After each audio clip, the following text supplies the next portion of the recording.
Thank you so much for joining me, Gabriel. Thank you. In my view, it's very important to capture your thoughts for the future of dialogue systems based on large language models and so on, because we have been working on dialogue systems for a pretty long time now, producing lots of great outcomes.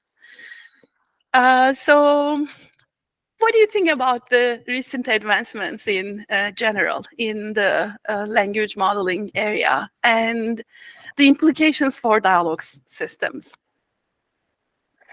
I think in general it's super exciting with GPT models in general and ChatGPT. I mean, I played around with GPT-3 and the other versions of that before ChatGPT came. So for me, ChatGPT wasn't that of a big thing because I have already seen similar things before ChatGPT.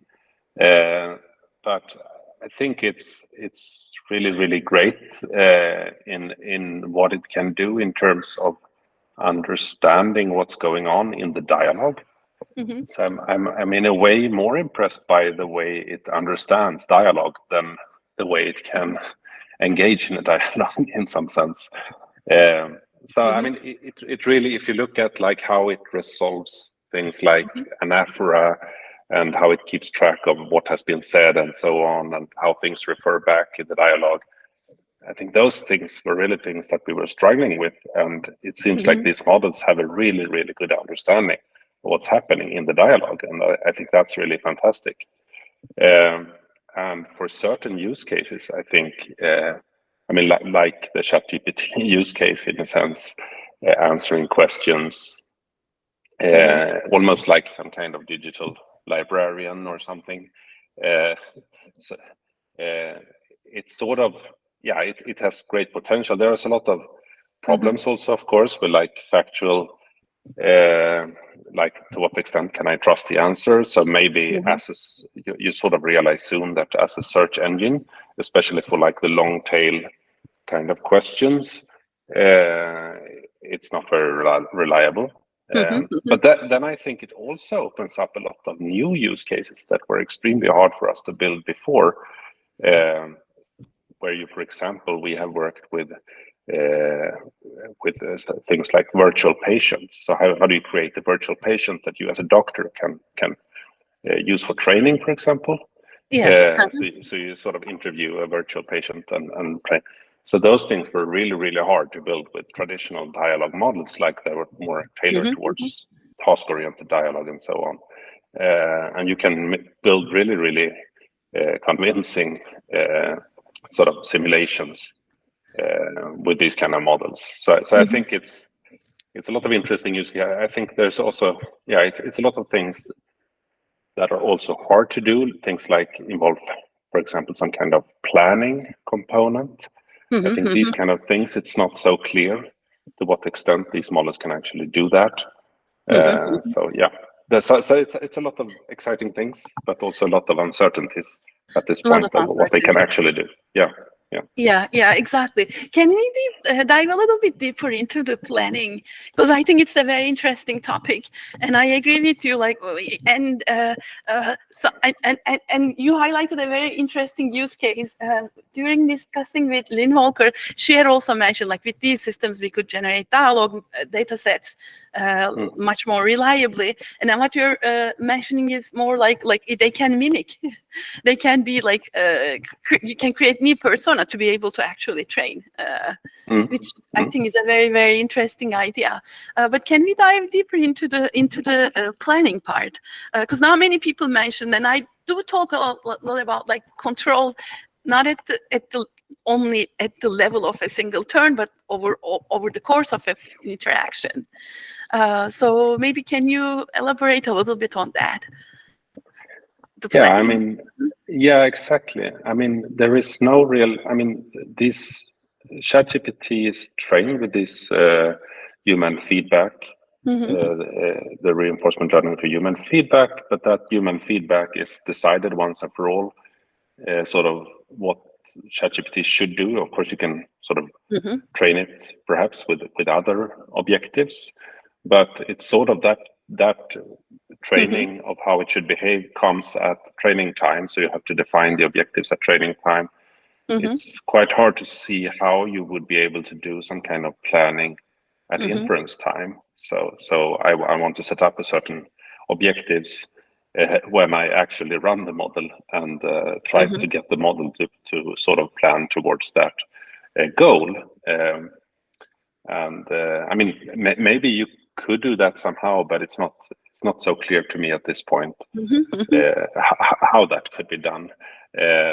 So traditional dialogue models, you always had this sort of, this is the things it has to do, and when I have all those things, like very traditional, like form filling, you have a form that you need to fill in, but you could also set up like it needs to ask clarification requests if it's uncertain, to reach a certain level of confidence before it can continue.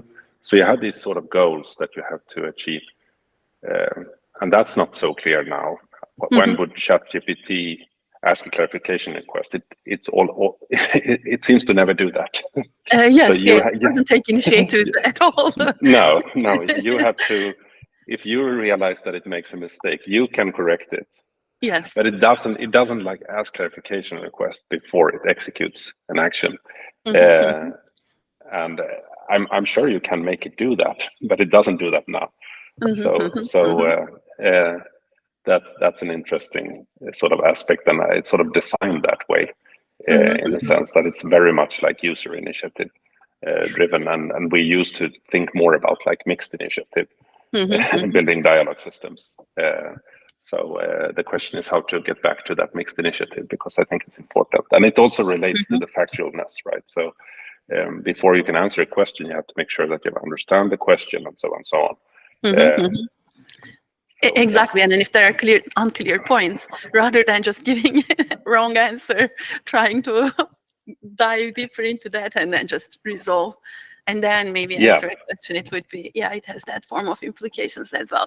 So these forms of things, I think, are clearly missing. Can we, I mean, and then it actually clearly missing, and it actually opens up, I think, new areas for us as well, or some of them are counting, maybe not necessarily new, but kind of like maybe forces us to think a little bit differently. So can we give some guidelines, like on to the community, like in terms of like how to evaluate, how to these forms of things, or maybe regarding data sets, or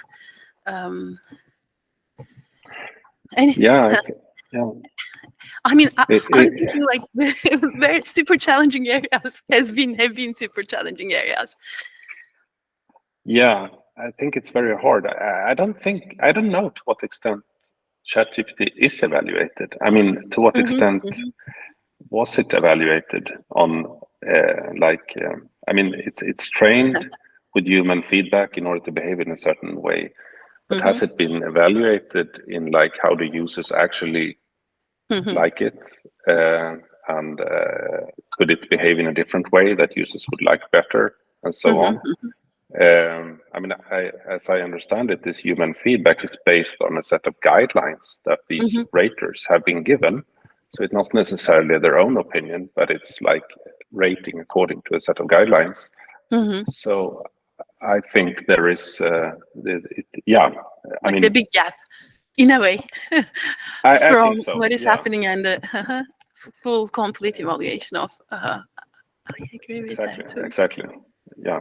And then, and what do you think? Because most of these systems have been like used by many people using just text interfaces, and then there are a few instances that I have noted, like people have connected off-the-shelf speech recognition models to ChatGPT and others as well. But really, there isn't any deep work. What are some things that we should be talking about? Like, how does speech differ from these textual interactions? And that's a great question, and something we are trying to do actually, to see to what extent you can make it more of a speech interaction around it, and also multimodal, like more of a human with interaction. there are many things that are tough there. One thing is, of course, the turn taking. So we are working quite a lot on modeling turn taking. So, I mean, now the responses take quite a long time. So what do you do? Is it possible to try to speak sooner than the complete response is ready, for example? Could you have some kind of incremental response? I mean, it is incremental. You can see how the answer is rendered word by word, but it's still some time before it starts doing that. So I think the turn-taking aspect is really important, that you expect much faster responses when it's a spoken interaction. It feels very awkward to have these kind of long silences. And then, of course, ChatGPT is trained to give very long responses also. You can put some instructions to make them shorter, but these responses are not really made to be spoken often. That they are too long and verbose. And in spoken interaction, you often give responses in a more installments. So you give a part of the answer, and then you get some interaction, and you elaborate on the answer, and so on. You don't like give this long speech as a response. So in a way, they're basically generating responses until they generate like end of the string. Whereas in real interactions, maybe the other side barges in because they're like they got what they need, or and I think you might produce it differently also. You might produce a little bit and check, am I on the right track? Should I continue the answer along the ways I've started, or should I go some other route? And it's much more interactive.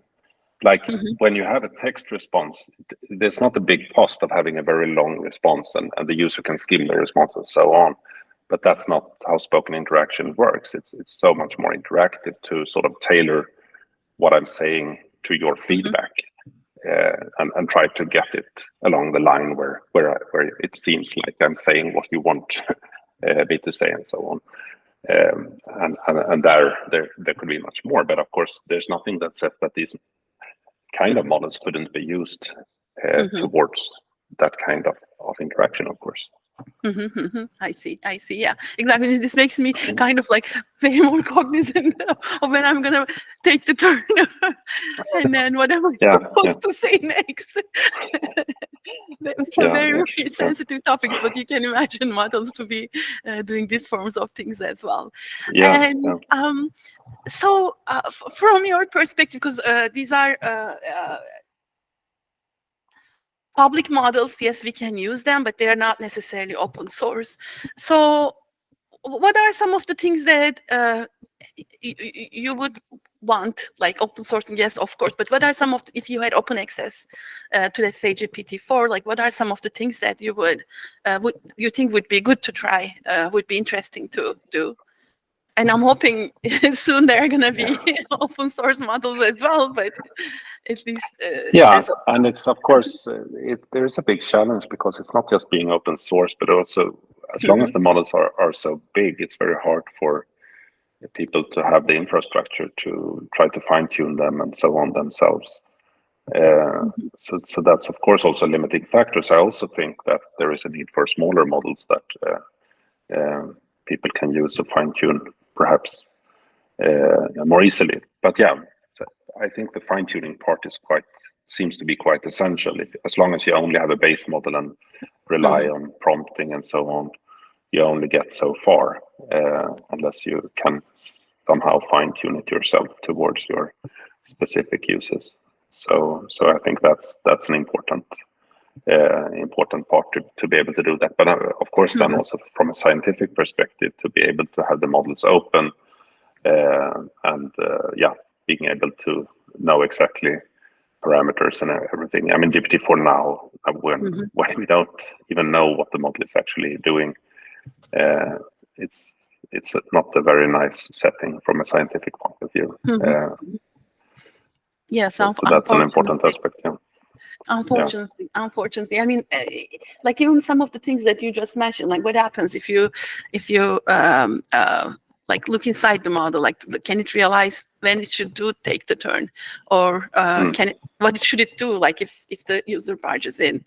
Okay, was it going to generate all these sequence? Should it forget? Start from scratch? What part of the context should it use in those situations? Like these are things I think completely open. We are not even probably thinking, not many people are thinking about them in a lot of detail. Yeah. So what are some of the messages that maybe you would like to give to the machine learning community? Like this could be things like, oh, okay, like there are these type of techniques that would be interesting for them to utilize, or these other forms of problems that would be good to look into. Anything that I'm forgetting to ask or bring up? Well, I think I think we have already touched on most of them, like spoken, to be aware that spoken interaction is very different from written interaction. If you think you can just connect ChatGPT to a speech recognizer and speech TTS, it's not going to work. There has to be more work than that.